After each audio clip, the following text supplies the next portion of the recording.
Hello YouTube! We are on the Real Programming channel about HTML and CSS for beginners. My name is Andrei. This is our 18th lesson. We'll talk about how to update your CSS for the new elements.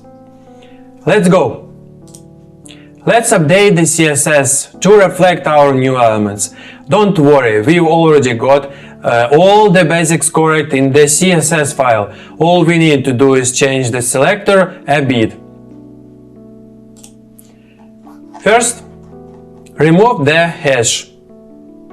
From the headers rules, we are going from targeting a div with an ID of header. And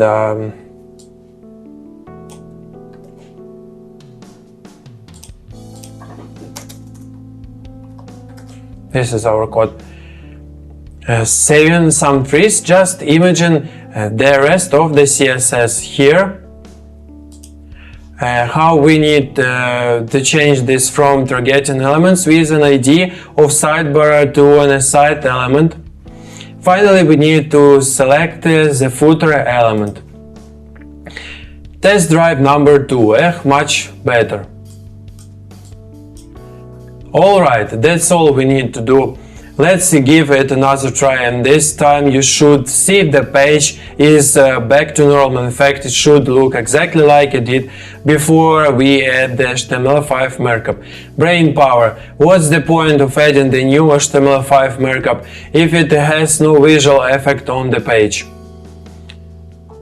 Sharpen your pencil. You already replaced the header, footer and sidebar divs with the header, footer and the side elements. Now you need to replace the drinks and main divs with the section elements and also update your CSS. Leave all the table display divs in place for now. We'll still need those to keep the page laid out correctly. The HTML without the section element.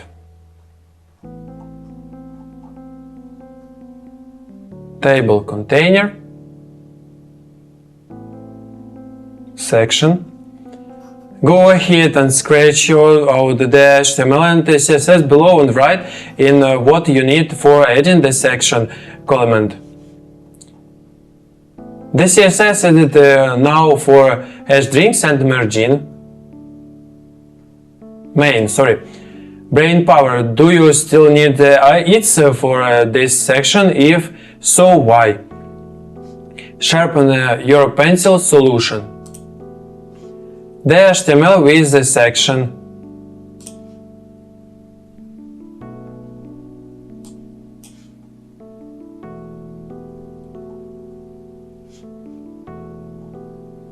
This is our, and all we need. All we did was replace divs with sections for drinks and main. We left the there because we need to be able to uniquely identify each section to style it. The CSS update for the two section. We could have left the CSS exactly as it was, because we are using it, the same two elements would have been targeted.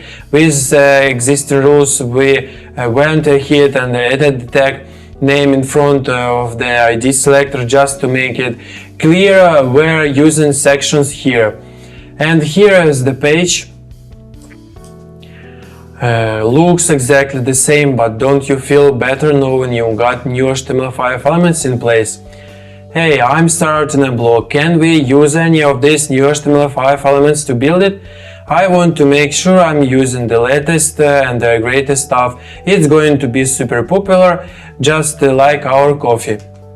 Interesting, you should ask, because many of the new HTML5 elements are perfect for creating a blog. Before we get into the actual markup, let's think about what a blog might look like, making sure we keep it consistent with the current or Starbucks design. To do that, we'll create a new page with the same drink section on the left and the same site on the right, and all we'll change is the content in the middle to be the block. Let's check it out.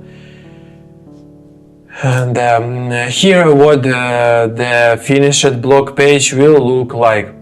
We've got a nice navigation menu below the header, and the main content area now has several blog posts on it.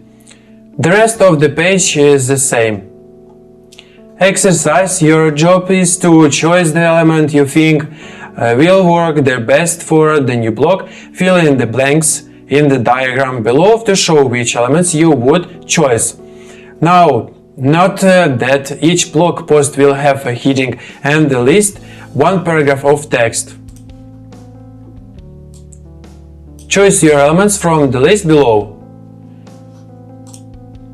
The new blog page is like the home page, except the middle section is now blog posts and we have a navigation menu below the header. Exercise solution. The blog new page is like the home page, except the middle section is now blog posts and we have a navigation menu below the header. We use the nav element for a navigation menu. We put the blog section of the page in a section element because section is used to group related content together. We put each blog post in its own article element because each blog post is a self-continued item. That is, you could take articles away without affecting the readability of the ones you left behind. And building the Starbucks blog page. From the previous exercise, you know that we're using a section element for the blog section in the middle column and an article element for each blog post. Let's get started doing that and we'll come back to navigation in a bit. We already created the blog HTML file for you by making a copy of the file index.html and replacing the main section with the blog section. You can get the complete blog HTML from the code of launch for the book here as part of it. We are using a section element for the middle column, just like we did for main in the index.html file. We are only showing part of each blog post here. Each blog post gets its own article element. And with each element, we use h1 for heading and p for the paragraphs of text. Pretty simple, but more meaningful than a bunch of divs, right? Get the full blog post text from the blog HTML file you downloaded from wickedly-smart.com. Setting up the CSS for the blog page, you might have noticed that both the index.html file and the blog HTML file link to the same CSS file, Starbucks CSS. Let's take a quick look at the blog HTML. Doc type, here is the link to the CSS. And while we here go ahead and update the title of the page, here is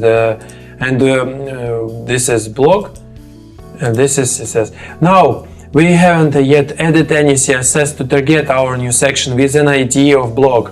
So let's do that now. We know we want the blog section to be styled exactly like the main section on the home page, so we can just reuse the same rule by adding the rule for the blog section to the existing rule for the main section like this.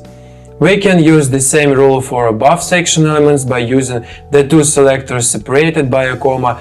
This says apply all these properties to both of the selected elements.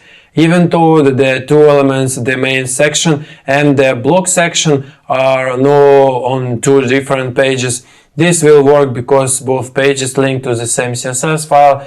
That's it. All the other styling we need for the blog section of the page is already in the CSS, and we are not adding any special styling for articles, so it's time to test drive the blog page. And we'll talk about this in the next lesson. And on this our 80 lesson over. Thanks for watching, subscribe to my channel, please put likes, share with friends, comment. Eat fruit, read more books on the topics, and be sure to study regularly, preferably in the evening, after you have done all the work. And for a brain, drink more water, for example. Thank you. Goodbye.